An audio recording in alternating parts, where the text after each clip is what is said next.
নবী করিম সাল্লাল্লাহু আলাইহি ওয়াসাল্লাম বলেন,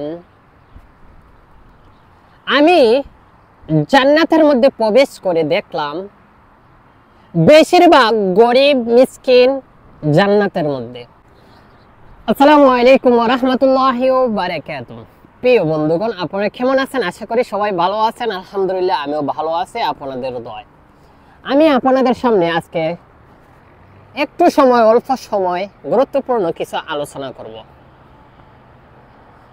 আমরা দেখেছি মসজিদের মধ্যে গরিব মিসকিন যদি সামনের কাতারে বসে থাকে, কেউ তাকে উঠানোর ক্ষমতা নাই। নবী করিম সাল্লাল্লাহু আলাইহি ওয়াসাল্লাম বলেন, আমি জান্নাতের মধ্যে প্রবেশ করে দেখলাম বেশিরভাগ গরিব মিসকিন জান্নাতের মধ্যে। আজকে আমরা গরিব মিসকিন অসহায় মানুষের উপর জুলুম করি, মানুষের প্রতি অত্যাচার করি, আমার ক্ষমতার জোরে মানুষকে ধমক দেই।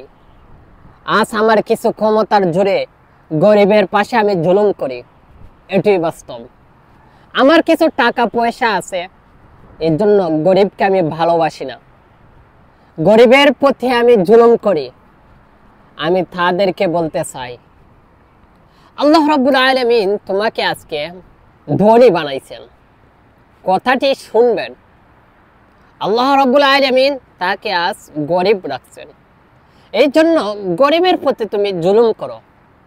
তোমাকে আমি জানিয়ে দিতে চাই, আজ ওই ব্যক্তি গরিব, হয়তো সে আল্লাহ রাব্বুল আলামিনের কাছে প্রিয় মানুষ।